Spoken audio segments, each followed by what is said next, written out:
Okay, it looks like I might be live again, but I need to go and check with Naomi and make sure that things are working good on her side of things.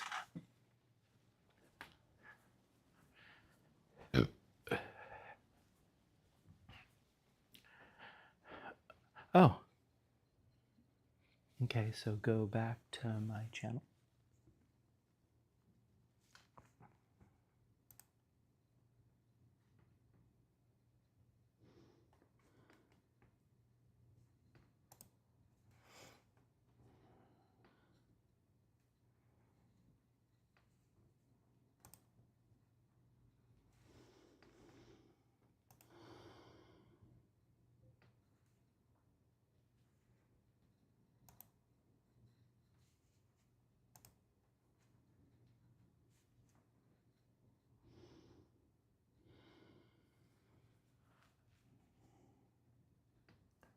I don't know what's going on.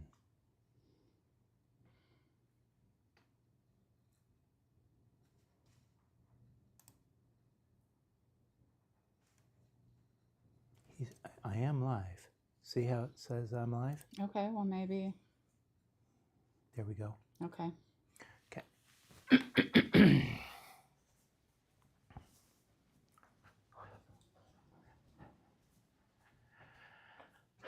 Okay, I think we've got that worked out a little bit, and I was kind of surprised by how many people seem to be online. That doesn't make any sense to me. Um, if you wouldn't mind putting your name in the chat, um, you know, that would make a big difference to us because we're trying to just figure out um, like who we're speaking to and stuff like that. Um, anyway, what a fair amount of tolerance it takes for myself to be able to do something like this. There's nothing easy about the tech side of this for me, and so we left off yesterday where I was a little bit surprised that the images weren't in order, and so that was causing me a little bit of um, stress. And so I chose to end the stream, and so we're getting going today with Mount Baden-Powell. And Baden-Powell, like San Jacinto, it's a real mountain. And if you haven't been in, real mountains with snow and steep slopes before, you're definitely going to want to show up prepared. You're going to want microspikes and ice axes if there's a lot of snow on the ground, and more importantly, you're going to want to know how to use those things. Um, so this was one of my first really good views of Baden Powell. And myself and a fair number of people all woke up really early in the morning to set out to get up this beast. And I had teamed up with a couple hikers that you'll see here, really sweet couple from the East Coast. They weren't, they didn't spend a lot of time in the snow previous to this. These two people are freaking strong. I really hope that, and so their names are Pusher and Puma, and we were kind of the last ones to get out of camp. And this is somewhere right around 4:15 in the morning. And what an incredible experience it is to hike in reasonably adverse conditions in the dark. It's what a wonderful thing. It's not some super treacherous, gnarly thing. It's, you're still just walking. Um, but I think that mountain from where we started was it was a few thousand feet up, so it was certainly an effort.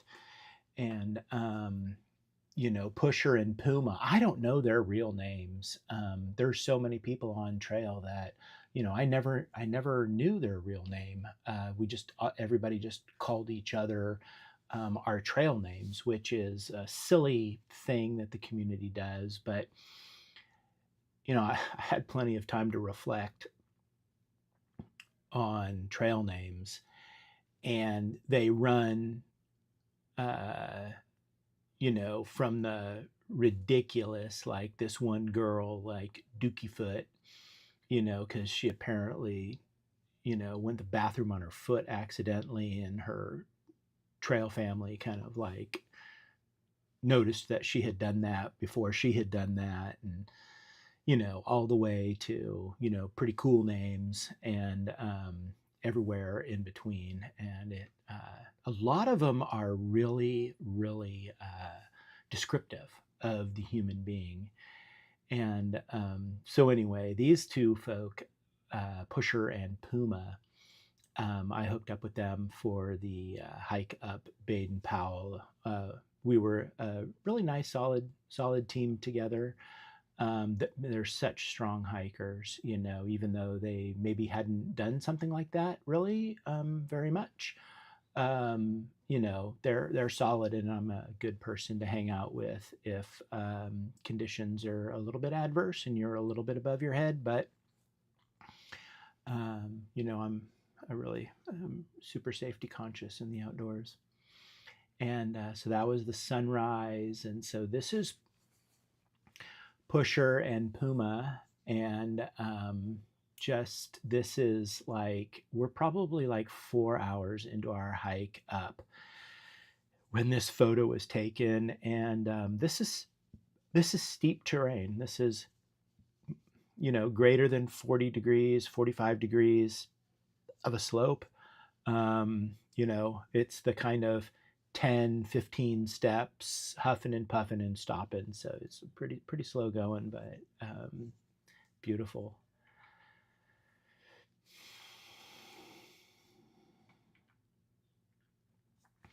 All right, this must be Puma getting to the top. Pusher's back there. We got the desert behind us.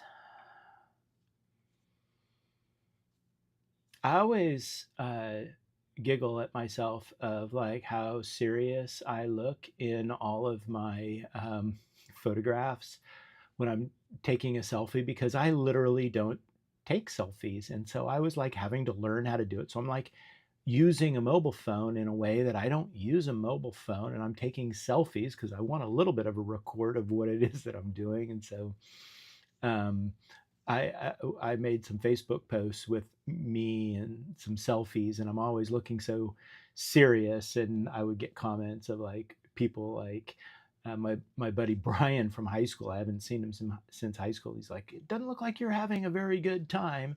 It's like, well, whatever. He wasn't hating on me. He was just stating the obvious. So I love this photo. Great photo of the two of them.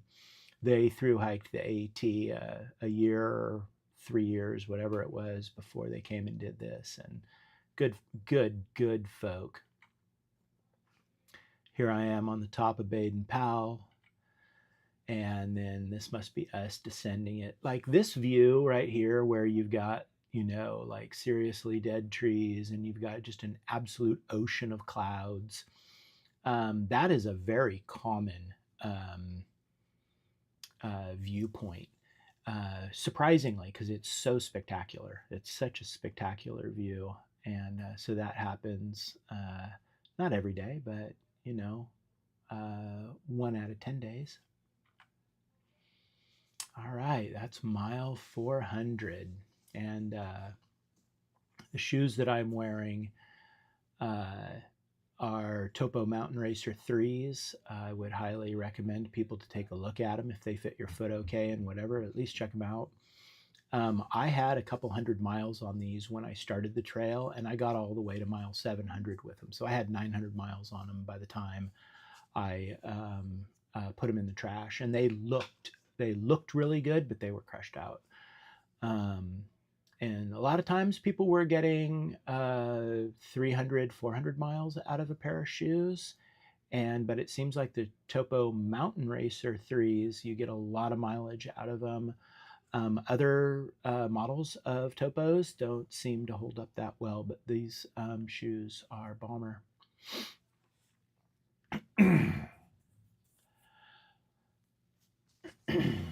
This is just the general dinner on trail. This is at some random bar in the desert that has figured out that they can serve PCT hikers, and PCT hikers want stacked, really good hamburgers, as many calories as can be put on a plate, and beer. And that was definitely on the menu. So this was definitely one of the better dinners that I had on trail. This is a bar in the deserts. I really wish I could remember the name of this place, but they allowed you to sleep out in the back of their place. It was another one of them I was talking about, one of these bars that allowed you to sleep out in their backyard or whatever it happened to be. This one had grass and a shower, and grass that you sleep on, and a shower and a way to wash your clothes. I mean, they're just buckets and a hose and some, laundry detergent, but what a wonderful thing. You're certainly grateful for that if you've been walking for, 100 miles or whatever it happens to be, and then all of a sudden you can wash your clothes. It's a beautiful thing. And then you just line dry them and it's all good. But very typical, really great hamburger with a couple of huge onion rings and way more than one beer for sure. And it's very standard viewpoint of LA. You're east of LA a bit and stuff, but you're heading directly towards LA. And these things always, I found them to be really both really interesting and unique and fascinating. I love street art, um, and they're sketchy. They feel sketchy. When you're up in the high mountains, that doesn't feel sketchy at all. That's just, there's nobody out there. Criminals are not willing to walk up 4,000 or 5,000 feet of elevation to do crime. That's not what's going to happen. I'm stepping into this area right here called Vasquez Rocks. I'm on my way into the little space of Agua Dulce. Vasquez Rocks this is where some Planet of the Apes and some Star Trek stuff was filmed, just because it looks pretty otherworldly. Really, really beautiful, really beautiful evening. My buddy Grimy, who I was talking about, he and I were going to meet at this Mexican restaurant later this afternoon. We only had 10 miles to go from wherever that other bar was to the next bar. And the trail through the desert it's like that a little bit. It's like maybe once or twice there's 2 or 3 places where you only have to go 10 or 30 miles, from one place to the next, where you're kind of bar hopping while you're backpacking. It's unique and strange, but I loved it. I absolutely loved it, and it was really neat to. I think that Grimy and I had like kind of drank beers most of the morning. I think I had a bottle of whiskey or something like that, and we weren't drinking very much of it. Like, we certainly weren't smashed or anything like that, but we got out on trail probably around 3 o'clock in the afternoon. We only needed to go 10 miles to Agua Dulce, and there's this Mexican restaurant that I think they're open till like 9 o'clock, and they let you sleep on their doorstep on the cement, right? I mean, this is, some backpacking is some pretty low end living, and it's maybe some of the best quality living I've ever had in my life.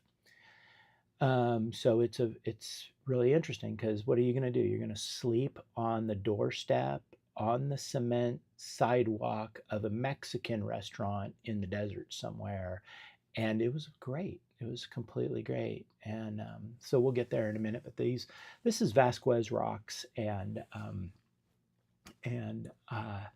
it just took me forever to get to Agua Dulce because I just took so many pictures, and I'm not going to torture you with like tons of them, but here's another one and another one. Great. Okay, so now I've gotten to the bar, and I come walking in, and Grimy had gotten lost, and so he had only been there for like 20 or 30 minutes. He walks faster than me, and I think he left a little bit before me. But he got lost and whatever. So he's sitting at the bar, and so we're yelling at each other in the bar, and immediately I order myself a beer, which is that fishbowl there. That's actually really big. That is probably 24 ounces for sure of whatever good beer they had on tap. The restaurant was spectacular, and he ordered me a shot, and like I had said earlier, he had just bailed out of a job that he was making piles of money, so he was like buying really expensive tequila, and it was super good. And let me see what this next picture is. Yeah, okay, that's him right there. The next day, I think we were a little bit hungover, but back to this. So that night, the bartender, after he had ordered a number of shots and stuff, and then the bartender just started pouring us shots, and it was such a great thing to be out on trail, and being in practice for 25 years, and having really dial down my amount of partying that I did and everything to go to chiropractic college and then to be a professional. It was so incredibly wonderful to just let the shadow side of me come out a lot more on this trip. And it's just like I'm walking so much every day, I'm getting so fit, and it's just time to enjoy booze. And it was shocking to me of how like fantastic the experience of just being out and drinking whenever you can was. I really embraced it, and I really enjoyed it. And and so anyway, that night it was myself, Grimy, and um, who was it out on the cement with us? I can't remember. Great fucking guy. 22, 23-year-old dude from Southern California. Fast hiker, strong dude. Great head on his shoulders. Just wonderful, wonderful dude. I hope I have some pictures of him later. But anyway, it was a night where we had mice running all on top of us all night long as we're sleeping on the cement, whatever. And so here's the next day. We had just finished breakfast, and then we were all kind of doing a little bit of a resupply to kind of truck off and go handle the rest of the desert before we get to the high Sierras. And I'm really glad that I snapped this photo of Grimy, because I only have 2 or 3 photos of him, because he got up ahead of me by a day or two, and I just never caught him because I spent some time at home, and he, solid young dude, and but we had a good time together, and so anyway, I'm really glad that I grabbed this photo in Agua Dulce of Grimy, and so as you can tell, this is like Union Station. So right after I took that last photo, I walked like another 2 miles of road, and came to some hiker hostel thing. It's just I don't know the name of it, but just another one of these wonderful places that they will allow you to ship a resupply. They have resupply stuff there. You can camp, you can wash your clothes. All of these wonderful facilities just out in the desert. And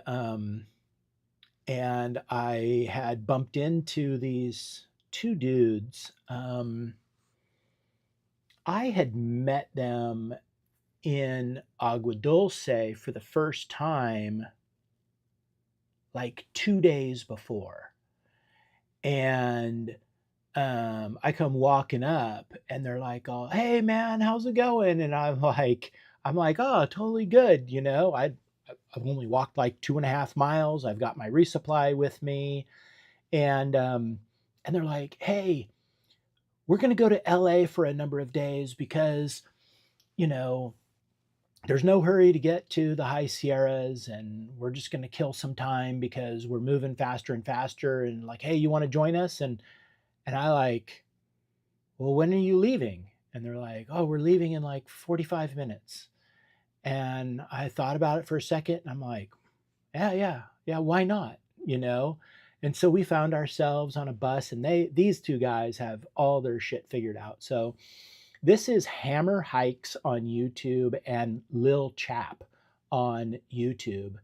And they're very different. Like, they hung out on the trail, they did the entire trail together. And they're both YouTubers. So they were like after it with the camera all the time and stuff like that.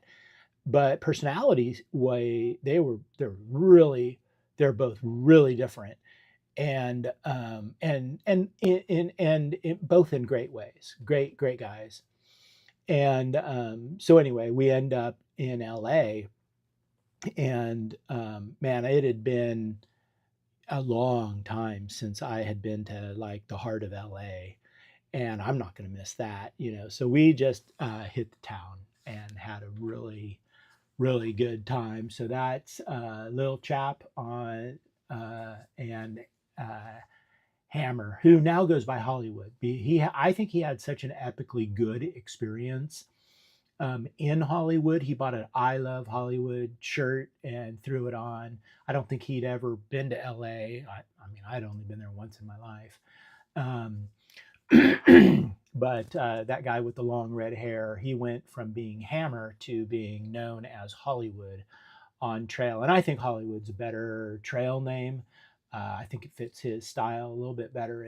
And Hollywood's uh, he had a really neat experience out there on the trail where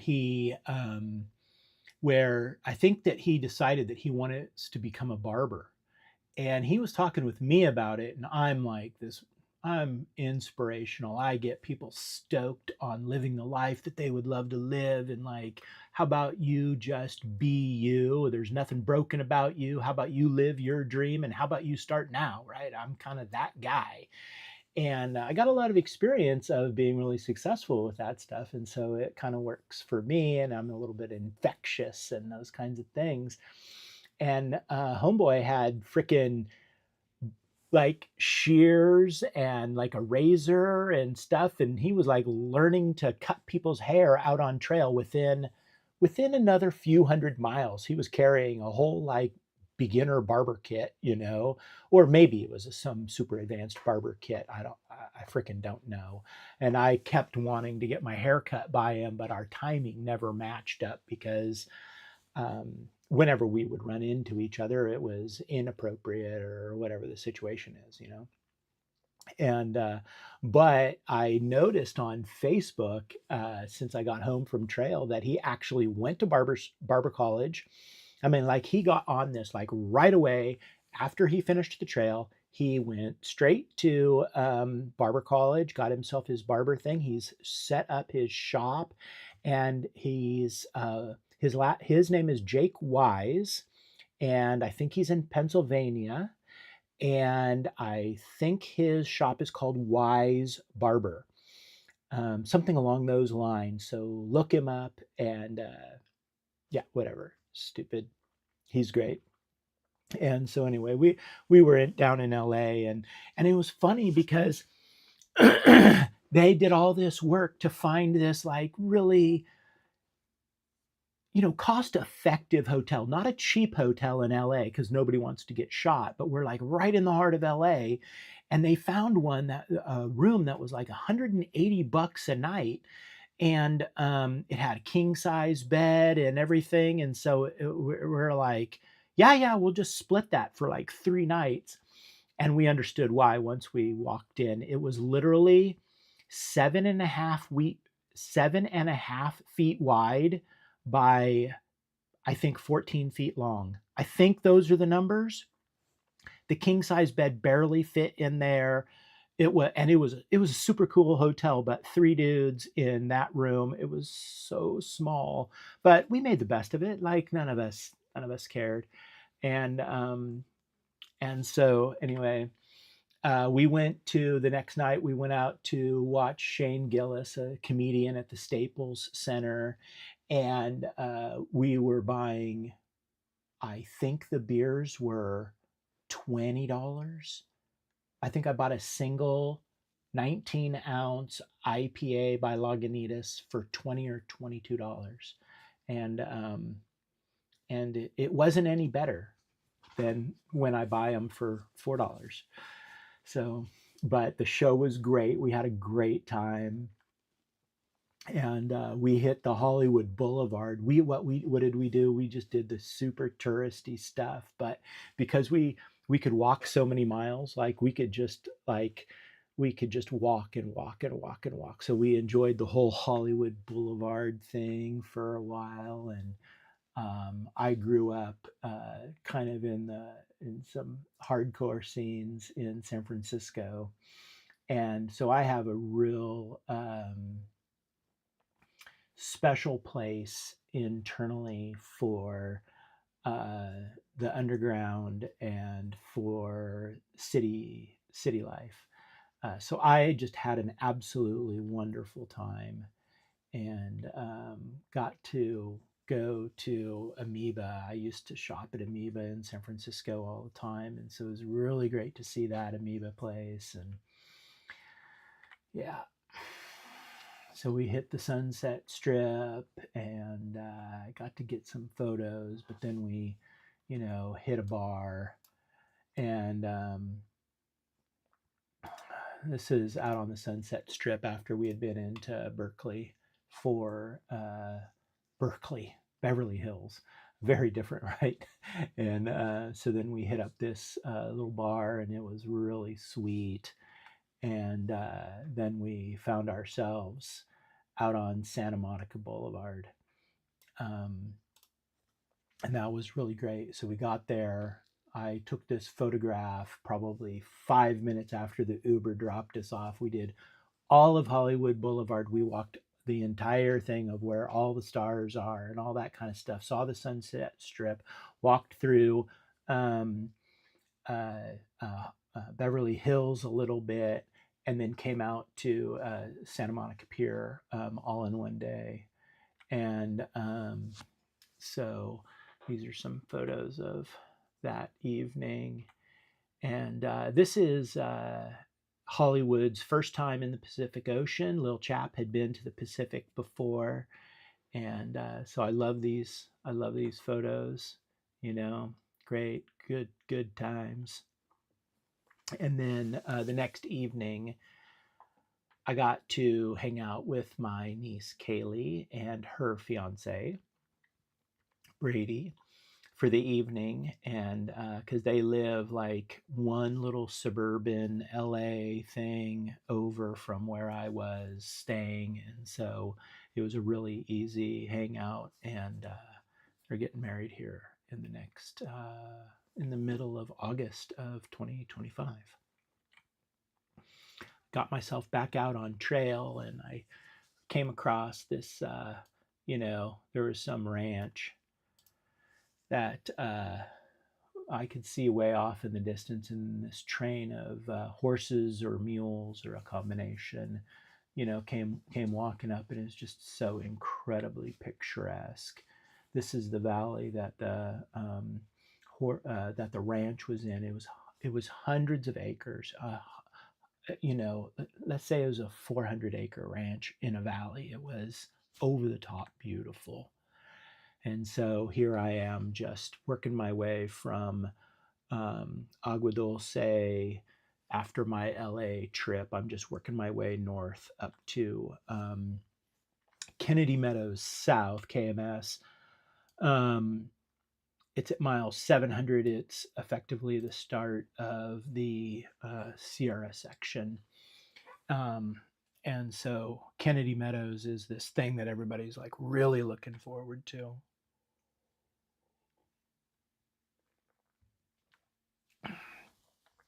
So that's a picture of what my favorite trail environment. I really love it when it's 18 inches wide, everything is green, and it's nearly dead flat, right? Like I just really like that, where you just don't have to think, you don't have to pay attention. There's no roots, there's no rocks.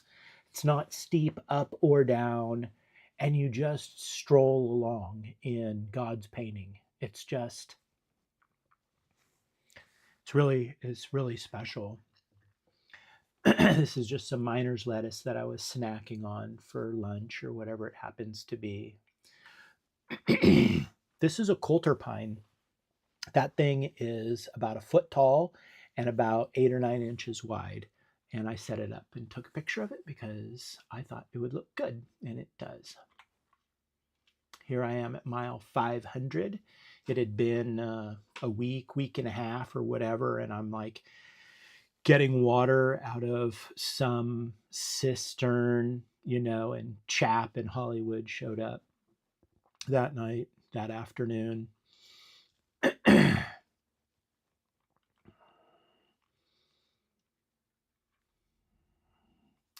So what you see here is the final descent down into the Mojave section. The Mojave section is a notoriously hot section. It's somewhere between 22 and 30 miles. I don't know how people like really think about it, but it's something like that. It's a big hike. But you're down in on the desert floor, even though it's at 2,000 feet of elevation. It gets hot, so you basically want to hide from the sun. So you basically do it at night, and it's a big party thing. And so this is the final walk down an old 4x road down to Hikertown. And so what you can see is in the blue shirt back in there, in the blue shirt, tie-dye looking thing, that's Lieutenant that I was talking about earlier. I had spent the whole day talking with Tupac. He's in the foreground here. In the light blue shirt, there's a whole bunch of people that I know in this photo. It cracks me up because I didn't even realize this when I was taking the photo. But, this guy here, I don't know who he is. He's sitting there rolling a joint. And I noticed that probably, when I was going through my photos after the trip. It cracks me up is like how much dope people were smoking out there. I don't know how they do it, but more power to anybody that is into that. And then there's a wonderful lady from I believe she was from Switzerland. She's in that yellow and green shirt. She is just another one of these just like epically strong young women that was just like really bold. Definitely made eye contact when you communicate with her, and just solid all around great human being. I don't remember her name either, but just I want to, yeah, whatever. A lot of wonderful people out there. Yep, got that little bunny. Okay, so this is where we're starting the aqueduct section, the Mojave section. The sun was just going down when I took this on. I had done maybe 10 miles, 15 miles that morning, and then I hung out at Hikertown all day. And I took a shower, cleaned my clothes, those kinds of things, and then set off around 7 in the evening to go crush the desert section, the Mojave section. So this is the LA Aqueduct in a tube. So you get to walk on that. You get to walk on top of that for as long as you want. You could walk miles on top of that thing. It's really neat, but there's a fire road right next to it, so you might as well walk on the fire road because then you don't have to pay attention. This is a brother and sister group that I caught up to, or they caught me, one or the other, and they were up on top of this thing, just kind of checking some stuff out. Sweet brother-sister combo there. Yeah, so this is just going into the evening, and it is great that pictures don't do justice, but I wish pictures did justice so that I could share them with you, So on the bottom right-hand side of the photograph there, that's the LA Aqueduct also. It's just running underground all through there. You just walk on top of it. It's dead flat for miles, like so many miles. This is probably the next day. That night I walked until about 1 o'clock in the morning or something like that. I think I did 17 miles that night, and the wind just got really bad, and I was tired, and I lay down and whatever. And there's all these kangaroo rats. They got, if you know what a kangaroo rat is, they got like a tuft on the end of their tail, and they're just adorable. In 2020, Kai and Teo and I we walked until about 4 o'clock in the morning. That morning, blasting music going through the desert, and Teo took it upon himself to catch one of those things. And you just get involved in some really hillbilly shit when you're out doing that kind of stuff. But he figured out that it's like, okay, well, if you shine a flashlight in their eyes, that kind of stuns them, and then you can throw a jacket over the top of them, and then you can catch them. So Teo figured out how to catch these kangaroo rats. Well, they clearly told stories for the next few years, and so then I was out there, and they're like, we're going to get back at this group. These people are awful. They were trapping our buddies years ago, and stories had been percolating along through their community for probably generations now.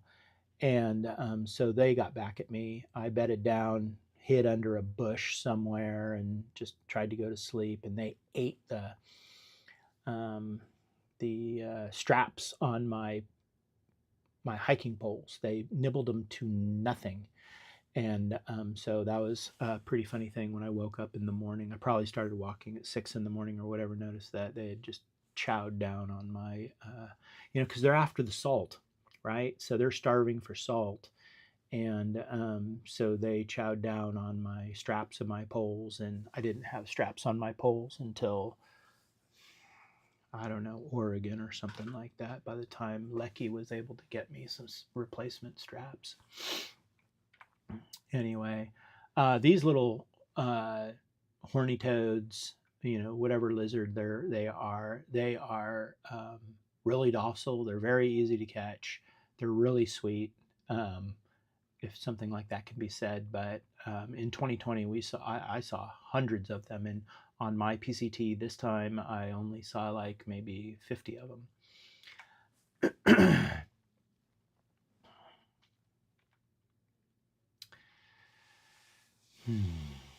This is some trail registry somewhere. I don't know where it is, but there's a lot of these things where they're trying to keep track of the hikers and where they are, and and they're really neat because you open them up and it's like, oh, Hamburglar's already been through here, and this person and this person and this person. Oh, okay, Hammer and Little Chap, or they have already come through. Okay, well, Grimy. Okay, Grimy's like 2 days ahead of me and stuff, and so you can kind of see where you are, and it's like, okay, well, those people are up there a little bit, and So it's kind of neat so that you can, because you sign in with your trail name and the date.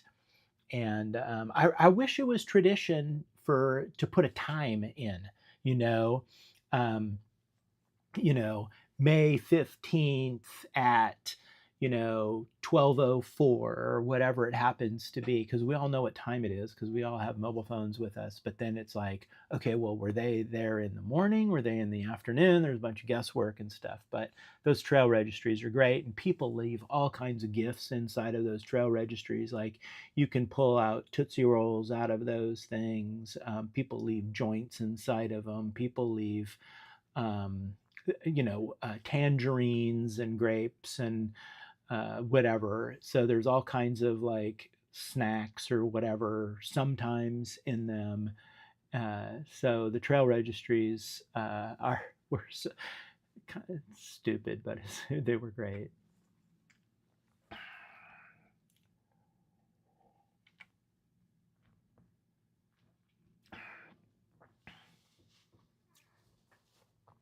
That's definitely my favorite photograph of me on the trip.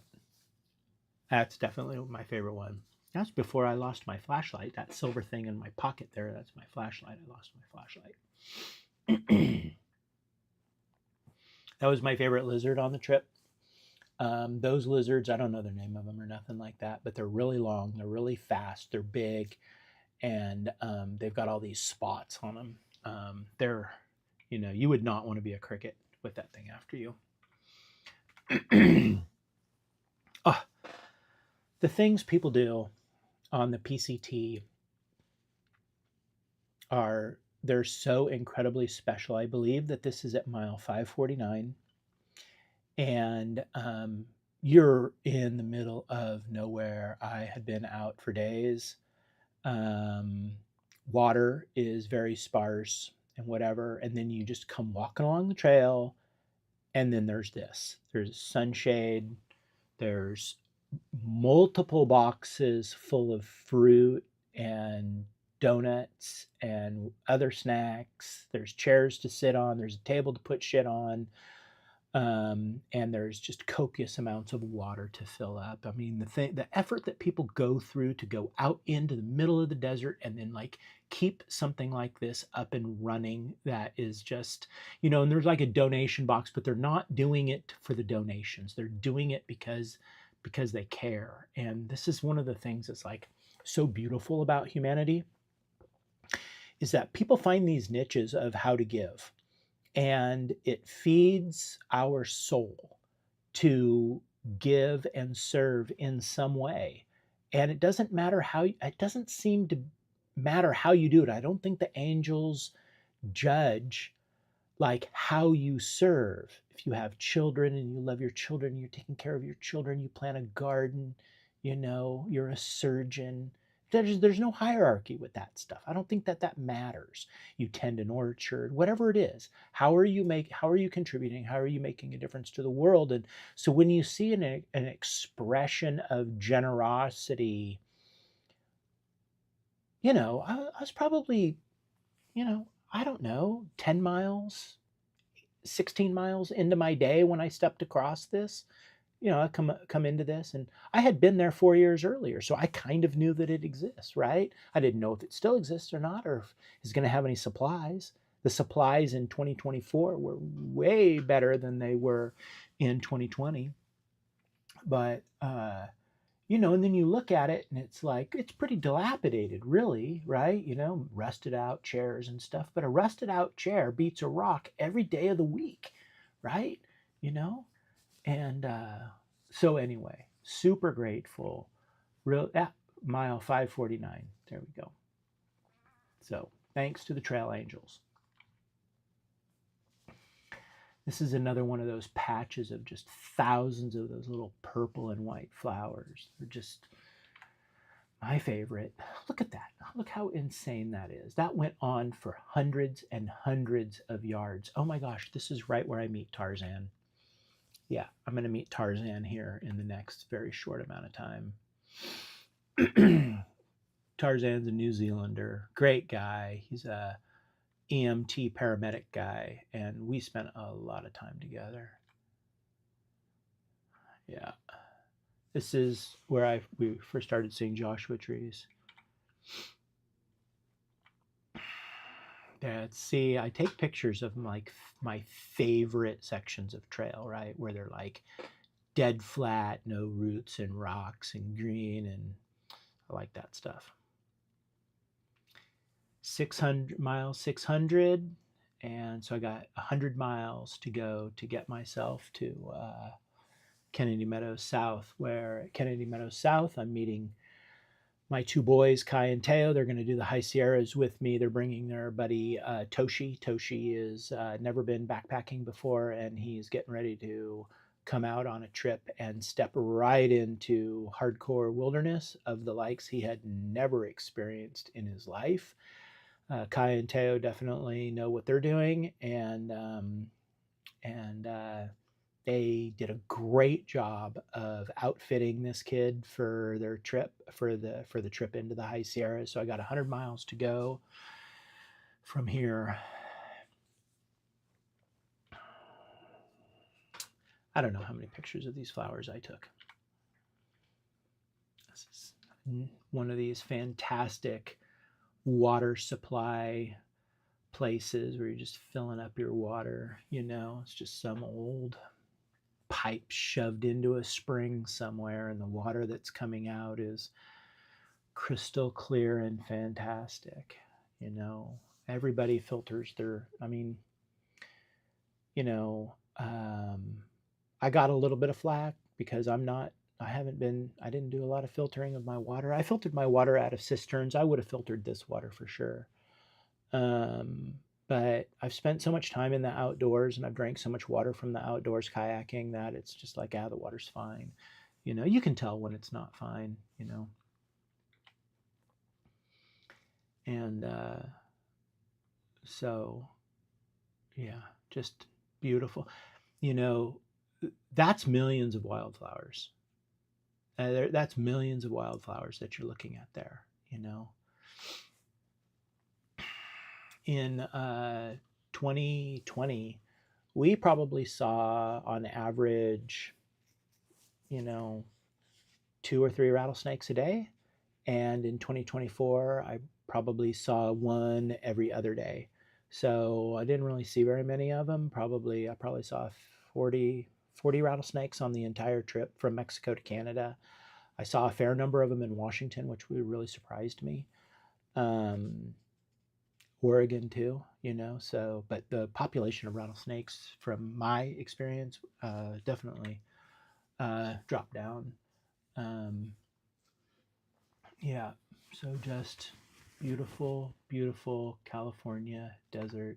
You would never want to make the mistake of thinking that you're stepping into a domain that is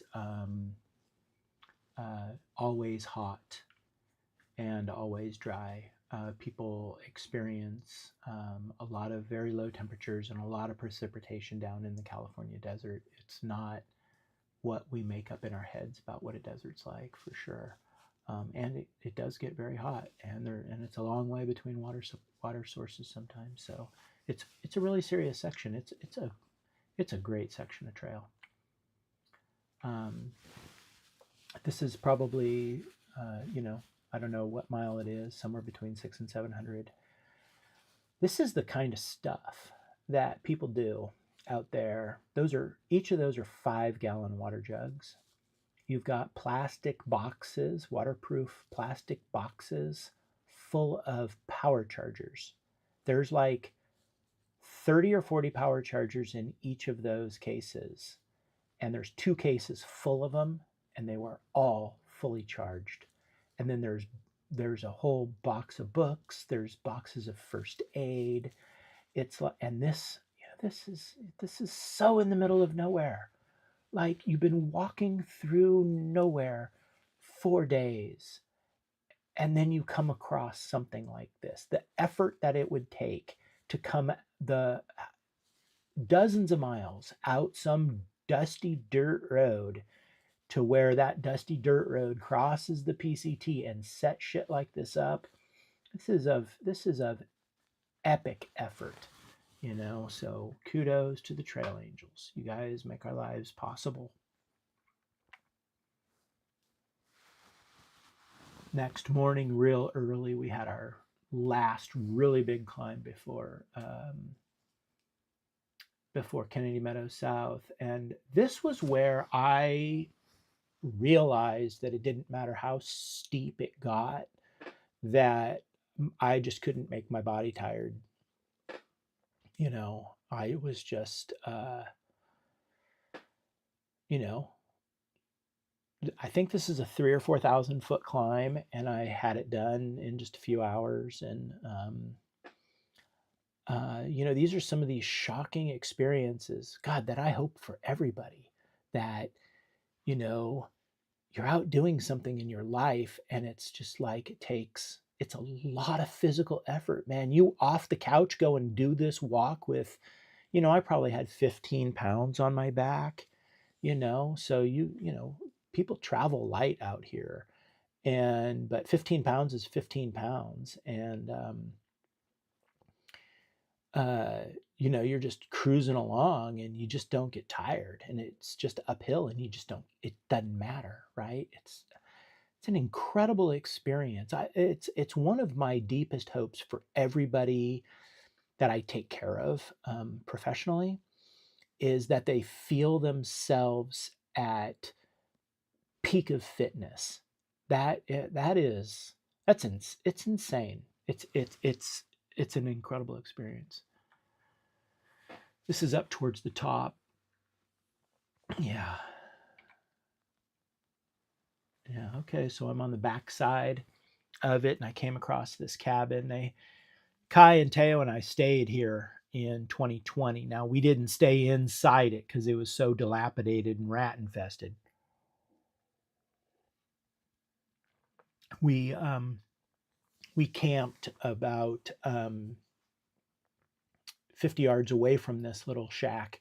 This is a water supply. There's a creek just to the downhill side of this shack. You're of course welcome to go inside the shack, and there's scrappy resupply stuff, or just scraps that people have left. There was nothing when I was there of any value. But I still set up and ate lunch in there. But we had stayed there in 2020, and we had a really nice afternoon sitting on the porch there. And then a storm came in, and we had 50-mile-an-hour winds and got 2 or 3 inches of snow. So we got pounded. That was the day that I learned that Z-Packs tents, these flimsy, lightweight things, are bomber. You set them up correctly, they can take what nature dishes out. They're legit. So anyway, I just had lunch there and then took off. I think this is my first view of the High Sierras. Another one of these where you're like side hilling for hours, and just the wildflowers. They'll go on for miles. They'll just go on for miles, and that's a beautiful photograph. That's a beautiful photograph, and that photograph doesn't do justice at all. Okay, this is a picture that my wife must have taken, because it is of my new backpack. And it's the same backpack, Z-Packs. I had like the Arc Haul 55, and this is like the Arc Haul 60. It's the equivalent, but just 4 years newer. My pack, yeah, it's still solid. It's still good, but I didn't trust it to go into the High Sierra, so I bought myself another pack. And that looks like a bunch of resupply items down below that pack. And so it was the job for Kai and Teo to bring my new pack and a whole resupply and meet me in Kennedy Meadows. And so then, so that picture that we just looked at of my backpack, that would have been taken a few days before I got to Kennedy Meadows, but that was just my wife communicating to me that it had arrived, and there's a little bit of concern now. This spiky flower thing, this is the day that I meet Sparkles. Sparkles. Sprinkles. Sprinkles, Sparkles. I've always screwed up her name. Young French woman. And I mean, like a lot of these young men and women, she was no different. Just, I mean, obviously unique, but like just lovely out on the adventure of a lifetime. And we had come across these spikes of flowers. Now, that's coming up and out of what looks to be like an agave looking kind of plant. But those flower spikes are literally like 5 or 6 feet tall and like 3 feet wide. They were spectacular, and they were on trail for about 200 yards of the California desert. About 200 yards had these things. So, real special microclimate that allowed these things to live. And so I got pictures of them. I mean, I saw hundreds of them, but it only lasted for like 10 minutes. See, I'm always looking so serious.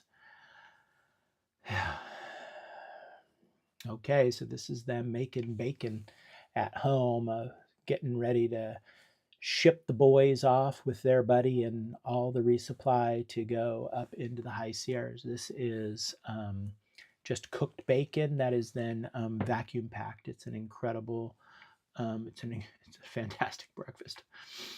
So this is the boys organizing everything in our office. You can see our entrainment tables, our chiropractic tables in our entrainment room, and they've got their stuff strewn all over the place. They're getting themselves organized for some activities. You can see some trekking poles and some ice axes and some micro spikes and extra first aid stuff. And look at that. They've even got a scale sitting there on just right above my head. There's a scale there. They're weighing their stuff, and they're not going to take anything that they don't need. They're making sure that their pads inflate and stuff like that. These are good stuff. That's Teo, my youngest, and Toshi. Toshi is on the right-hand side, and his backpack clearly has not been fit to him yet. Those straps need to be tightened down quite a bit, those load lifters, but whatever. Okay, that's my oldest son, Kai. Yeah. So that's Kai in our front yard. You know, he's looking ready to go. This is all three of them. I think they've got the car and everything all packed up. They're out in our parking lot. This is back to me, and I'm taking pictures of some sort of aster. I don't know what variation of aster that is, but by the millions and beautiful. Okay, so I am still not to Kennedy Meadows. I'm still not to Kennedy Meadows South yet.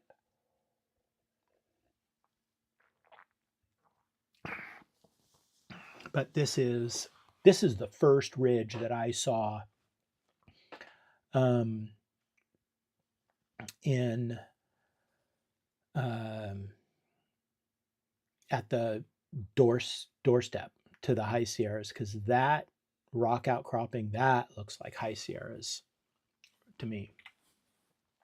Here's mile 700 and this lady's foot here. We got together probably the day before or something like that.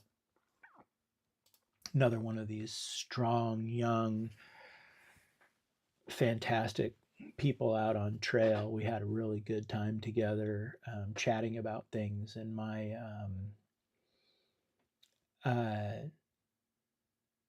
I don't have I have the tendency to actually have deep conversations with people, and one of my mentors said that, you know, if you can make a difference, you probably should. And you know, I buy into that stuff. I I would rather risk offending somebody. I would rather risk freaking somebody out, making sure that they don't want to be around me anymore, but giving it an opportunity to like make a huge difference in their life. And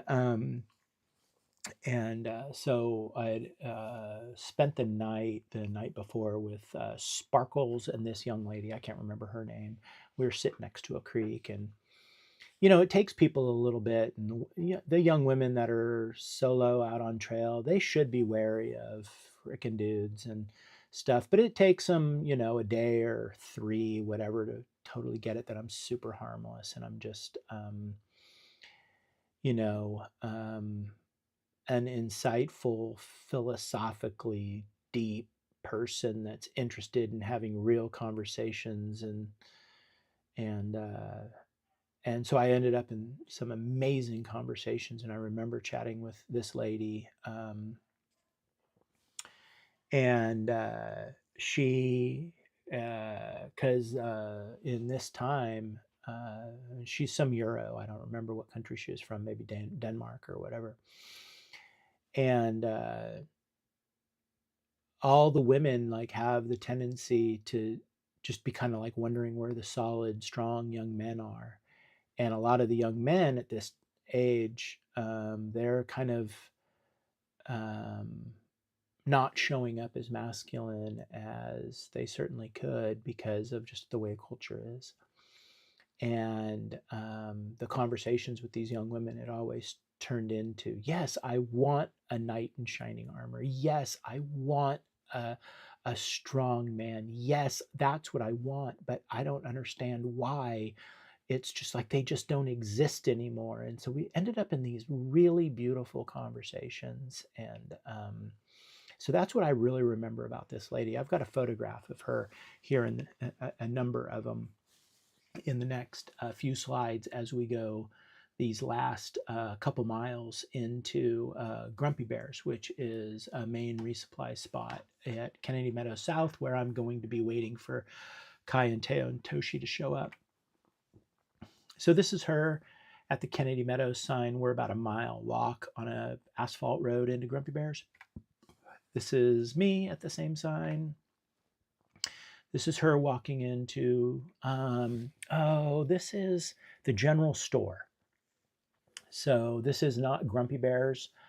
This is the general store in Kennedy Meadows. I can't remember the name of it right now. I think it's just called the general store, whatever. But they're basically the same thing. They've got fantastic food and a resupply, and you can buy stuff and whatever. And so they're both great, and everybody should go to both places. And there are shuttles that go back and forth. They're only like 3 miles apart. The two businesses feud and whatever, but like just don't get involved with that. Like it doesn't matter. So this is Toshi and Teo, and they are dropping off Toshi's car in Mammoth. They're on their way to come and meet me, but the plan was for Kai, Toshi, Teo, and myself to walk from Kennedy Meadows South a couple 100 miles to Mammoth.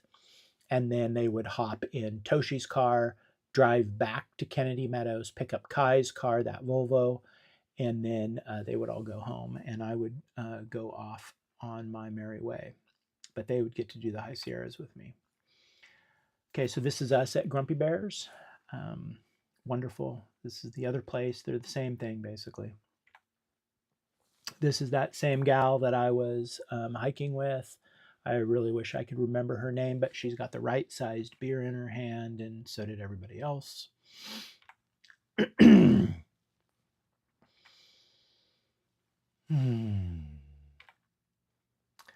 These are a couple of fellow hikers at Grumpy Bears eating hamburgers. That's why I took the photograph, was because of the hamburgers there and the general enjoy. It's just a wonderful, wonderful party scene, and really, really good times.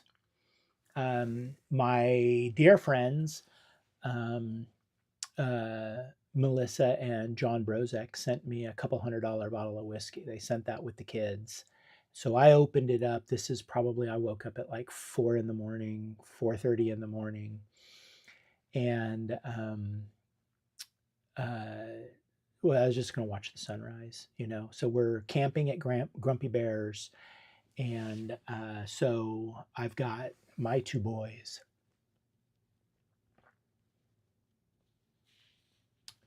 their friend Toshi, and we're getting ready to go into the high Sierras. And you talk about an epic trip. And so I had this, and you know, what are you going to do with that? There's nothing to do with that, right? Except for drink it. And so this is the boys preparing for their hike that day. And I had gotten up, what, an hour and a half before I took this photograph and started sipping on that whiskey. And uh, I mean, what else should I be doing, right? Like, how great is this little pile of little rats? You know, I'm not going to wake them up. They had a long night of driving and this and that and stuff. So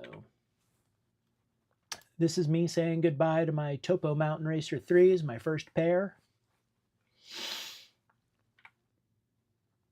This is us back over at the general store, getting ready to take off. This is after us spending all day putting all of our gear together and all that kind of stuff for our trip. We spent the whole day doing that. We didn't hike that day. And so this is Toshi out on the deck, and we had some more beers and stuff. And this is Teo and Toshi arm wrestling, and they brought oranges to share with people, and it was just generally a good thing. And so this is us getting ready to step off into the wilds of the high Sierras. This is the